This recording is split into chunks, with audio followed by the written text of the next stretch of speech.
गुजरात का मुख्यमंत्री रहते हुए नरेंद्र मोदी ने गुजरात की एक सुंदर बेटी को एयरपोर्ट से अपहरण कराया।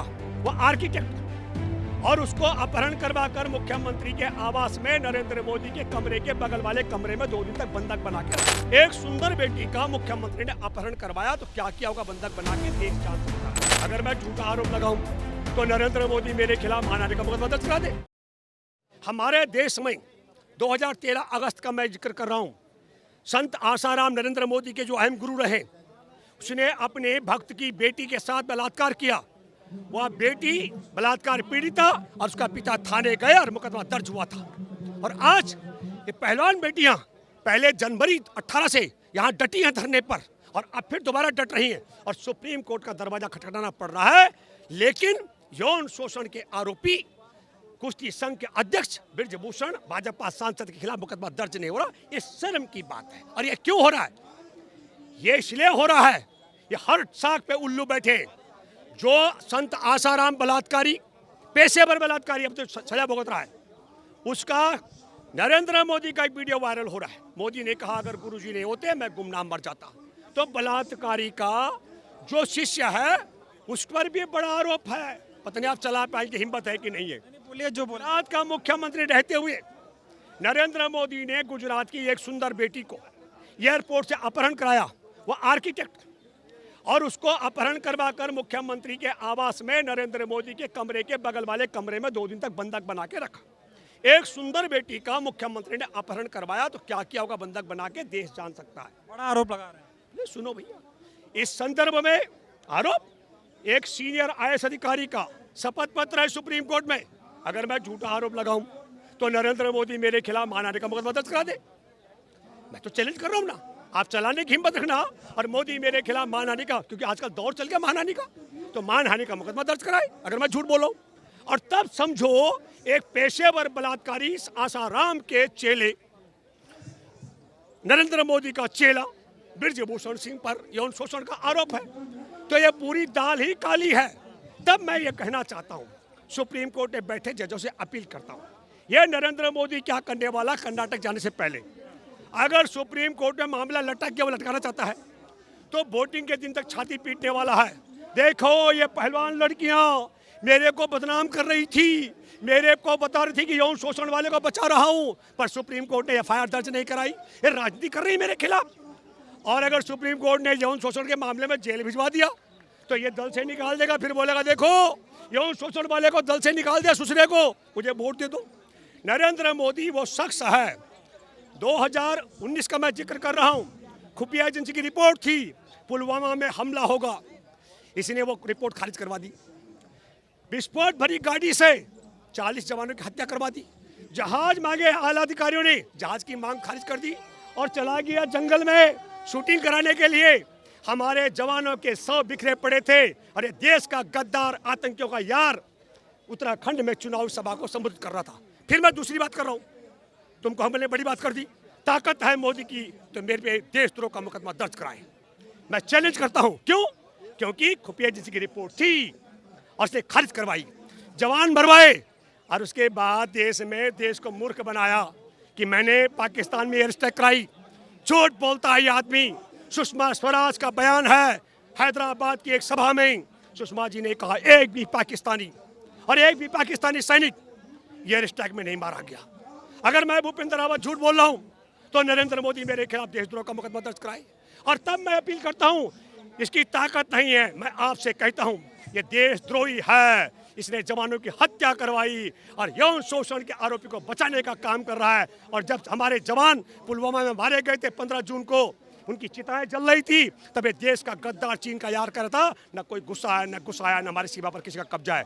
ये देश का गद्दार चीन का यार, देश का गद्दार आतंकियों का यार, ये देश का गद्दार यौन शोषण वाले का वफादार है। इसको सजा मिलनी चाहिए। कह रहे प्रधानमंत्री जी गद्दार हैं, देशद्रोही हैं, आतंक जो है सिपाहियों को मरवा दिया। कह रहे जो यौन शोषण के आरोपी उनको बचा रहे, लेकिन वो तो ये कहते हैं ना मैं बड़े गरीब परिवार का बेटा हूँ, सुबह शाम देश की बेटियों के लिए, देश की जनता के लिए काम करता। तो इसको देश के साथ गद्दारी का लाइसेंस देते हम, इसको यौन शोषण करने वालों को बचाने का लाइसेंस देते हम। अरे गरीब घर से तो क्या हुआ, 10-10 लाख के सूट भी तो पहनता है भाई।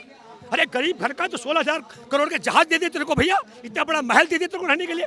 अरे भिखारी को 35 साल भीख मांग के पला 10-10 लाख की सूट पहन रहा है, अरे वो सब करो, पर यौन शोषण के आरोपी को मत बचा, देश से गद्दारी मत कर, चीन से यारी मत कर। मैं आपको बताऊं, सामरिक दृष्टि से हमारे देश के सारे बंदरगाह, एयरपोर्ट, रेलवे स्टेशन, हथियार बनाने के कारखाने सब अदानी के माध्यम से चांगचुंग लिंग चीन को बेच दिए। ये देश का गद्दार है, खत्म करा दिया देश को।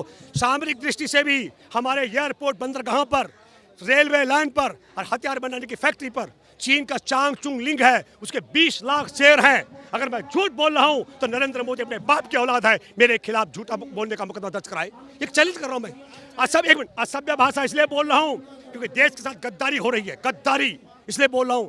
इन पीड़ित पहलवानों के साथ में न्याय तो दूर की बात है, यौन शोषण करने वाले खिलाफ मुकदमा दर्ज नहीं हो रहा है। गद्दारी हो रही है, लेकिन मोदी जी और जो देश की जनता है वो तो कह रही है ना, इनके राज में देश का विकास हो रहा है, देश तरक्की कर रहा है। कांग्रेस ने देश को लूटा खाया। अरे भाई सुनो, अभी कांग्रेस की बात नहीं हो रही है, बात हो रही है कि देश को चीन को कौन गद्दार बेच रहा है, आतंकवादियों के साथ मिलकर जवानों की हत्या किसने करवाई, यौन शोषण के आरोपी को कौन बचा रहा है, या कांग्रेस कहां से आ गई। कांग्रेस की बात अगर करोगे तो आसाराम इसके गुरु को जेल भिजवाने का मुकदमा कांग्रेस के राज में हुआ था, समझ गए। दिल्ली पुलिस FIR दर्ज नहीं कर रही है, मोदी जी के दबाव में काम कर रही है। हाँ, अरे पहले भैया एक मिनट सुनो, आप पत्रकार हैं। अरे तुषार मेहता ने सुप्रीम कोर्ट में कहा पहले जांच होगी तब FIR दर्ज होगी। ये मांग तुषार मेहता ने नहीं कही है, ये केंद्र सरकार का पक्ष रखा है।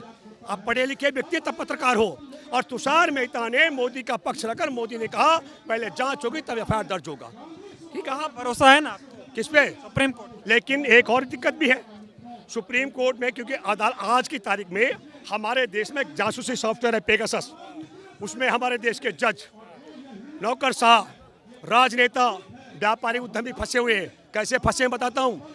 जब राहुल गांधी ने अडानी के मामले को उठाया तो सदस्य छीनने के लिए चुटकी में लगा टाइम, और अभी हाई कोर्ट में था, बुधवार को सुनवाई थी। वो महिला जज है, मुझे लगता है कि या तो रंगा बिल्ला ने डरा दिया या पेगासस का कोई खेल है, उन्होंने कह दिया मैं इस मामले को नहीं सुन सकती हूँ। मुझे लगता है, मैं उम्मीद करता हूँ कि सुप्रीम कोर्ट में बैठे जज आप पेगासस के दायरे में नहीं होंगे, कोई ऐसे पाप आपने नहीं किए होंगे कि रंगा बिल्ला से डरना पड़े। आप निर्भीक हो करके सुनवाई के दिन मुकदमा दर्ज कराओ, यौन शोषण के मामले में ब्रिजभूषण को जेल भिजवाओ, फिर देखते हैं रंगा बिल्ला क्या क्या रंग खिलाता है। पेगासस की बात कर रहे हैं, पेगासस पे तो सरकार कहती है ऐसे किसी भी सॉफ्टवेयर का इस्तेमाल नहीं हो रहा है, किसी की निजी जानकारी हम नहीं सुन रहे। ये तो राहुल गांधी ने मुद्दा बनाया। किस सरकार की तुम बात कर रहे हो? मैं आपके माध्यम से कहता हूँ 10,000 रुपये इनाम दूंगा नरेंद्र मोदी को, मोहन भागवत को, अमित शाह को, इन भाजपा RSS में जो अपने बाप की औलाद है। मैं बुलबुल ला के दूंगा, पुरानी संसद से नई संसद तक उठ के दिखा दो, मैं मान जाऊंगा कि तुम्हारा कायर सावरकर बुलबुल पे उठता था। जो जिनका नेता, जिनका आदर्श बुलबुल पे बैठ के जेल से बाहर आके भारत भ्रमण कर सकता हो, जो इतना बड़ा झूठ बोल सकते हो, जब चिताएं जल रही थी गलवान घाटी में जो चीनियों ने मारा। आपके माध्यम से कह रहा हूं, अगर चीन नहीं घुसा तो नरेंद्र मोदी बताए इसने चीनी ऐप बंद क्यों किए। और एक तरफ ऐप बंद करता है और दूसरी तरफ बंदरगाह भी बेच देता है चीन को, अडानी के माध्यम से एयरपोर्ट ही बेचता है, हथियार बनाने की फैक्ट्री बेचता है। देखिए, आप जब विदेश मंत्री ने क्या कहा, उनका इंटरव्यू सुना, उन्होंने बोला अर्थव्यवस्था कितनी बड़ी है चीन। नहीं, विदेश मंत्री ने, सुनो, 1962 में 80,000 सैनिक थे चीन के और हमारे 12,000। उनके पास हथियार थे, हमारे पास लाठी डंडा था। लाठियों से पीट के चीनियों को भगाया। कहाँ तक भगाया? जहाँ अक्साई चीन मनी बर्फ का रेगिस्तान शुरू होता है। और अब तो हमारे पास राफेल भी है, हमारे मंगल ग्रह पर चले गए हम। पर कायरों की सरकार है तो क्या दलालों की। 2007 से मैं तो हैरान हूँ, सेना के सेवानिवृत्त भी कतार में लग गए, कटोरी पर कुछ मिल जाएगा। और जो सेना में बैठे आला अधिकारी हैं वो भी सोच रहे हैं जनरल BK सिंह की हम भी पिछले को बन जाए। पर जिनका माँ का दूध से पेट भरा हुआ है उन्हें बोलना चाहिए कि गलवान घाटी में चीनियों ने घुस के हमारे जवानों की हत्या की है। ये कायर झूठ बोलता है, इसने गद्दारी की है, इसने कहा न घुसा है न घुसाया, न हमारी सीमा पे किसी का कब्जा है। 38,000 वर्ग किलोमीटर। अब मैं ये कह रहा हूँ, हमारे पास बर्फ में जाने के साधन नहीं थे, इसलिए चीनी बच गए। 12,000 सैनिकों ने 80,000 सैनिकों को पीट के भगाया था लाठी से। अभी कायरों की सरकार है, वो कहता है उनके पास ज्यादा ताकत है। नालायक है, मूर्ख है, इनको ज्ञान ही नहीं। सवाल पूछूंगा, एक किसानों ने आंदोलन किया, अब उनकी बेटियां पहलवान आंदोलन कर रही हैं। किसानों के आंदोलन के सामने तो झुक गए थे मोदी जी, इसके आगे झुके? देखिए, मैंने आपसे कहा मुझे हमारे देश के हम लोगों ने 65 दिन पूरे भारत की संविधान सम्मान यात्रा निकाली। हमें अपने संविधान पर, न्यायपालिका पर बहुत यकीन और फक्र है। बस दुख है कि पेगासस के दायरे में जज न फंसे हुए हों। ये नरेंद्र मोदी या उनके, मैं कहता हूँ उनका वो गुरु है आसाराम, संत आसाराम बलात्कारी, उससे लेकर पूरा कुनबा भी बाहर आ जाए। उनके बाप की ताकत नहीं है। ब्रजभूषण शरण सिंह के खिलाफ FIR दर्ज होकर से जेल जाना पड़ेगा।